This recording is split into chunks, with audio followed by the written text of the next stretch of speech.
kepalamu.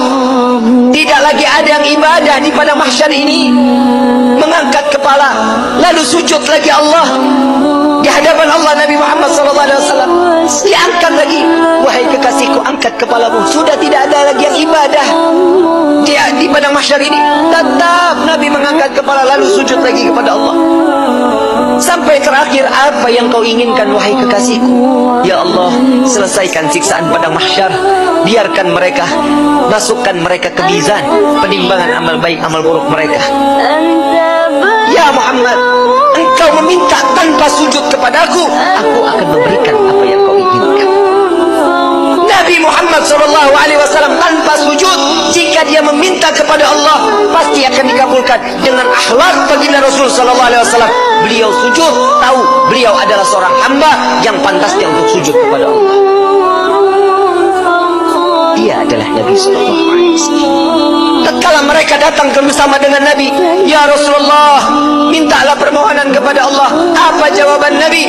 Analaha, analaha, analaha. Aku yang dapat menolong kalian, aku yang akan memberikan syafaat kepada kalian, aku yang akan membebaskan kalian dari siksaan padang mahsyar di hari ini. Saat dia meminta selesai padang mahsyar, masuk mereka semua ke mizan. Sampai di mizan, Nabi berdiri di depan mizan melihat rombongan daripada umatnya. Saat beliau dalam keadaan dosa yang begitu besar, Nabi sujud kembali di hadapan Allah. Ya Rabb, doa baginda Rasul SAW, ya Allah, ringankan beban dosa umatku, beratkan pahala mereka, ampuni dosa mereka ya Allah. Kita berbuat dosa di atas bumi Allah. Nabi yang terus menerus sampai di mizan pun Nabi sujud kepada Allah agar kita diselamatkan, dibebaskan, agar masuknya kita ke dalam syurganya Allah. Setelah mizan, Nabi SAW berdiri lagi di sirat.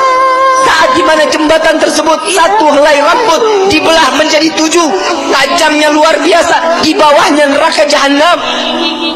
Nabi menunggu sampai ada umat yang ingin tergelincir, dipegang oleh Nabi, dituntun sampai di ujung daripada jembatan tersebut. Nabi menjaga umat sampai saat di dalam surga kelak, Nabi berdiri di depan pintu surga, tidak masuk ke dalam pintu surga, menunggu satu persatu agar masuk, mereka dimasuk ke dalam surga. Sampai di dalam riwayat Siti Fatimah bertanya, ya Rasulullah, untuk apa kau berdiri di depan pintu surga? Aku menunggu umatku, jika satu yang tertinggal belum masuk ke dalam surga, maka aku tidak akan pernah masuk ke dalam surga ya Allah. Huwa Muhammad, dia adalah Sayyiduna Muhammad. Sampai di dalam satu riwayat lain, Rasulullah izin kepada Allah melihat daripada daftarnya umat satunya belum masuk ke dalam surganya Allah. Nabi berbincang kepada Allah, ya Rabb, izinkan Muhammad untuk memeriksa neraka.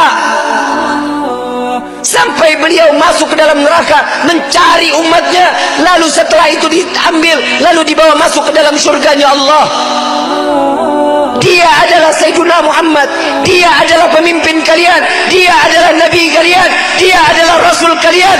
Tidakkah kalian malu tatkala kalian berbuat dosa di hadapan Allah? Sampai kapan hidup kita selalu tutup mata di dalam kemaksiatan kepada Allah?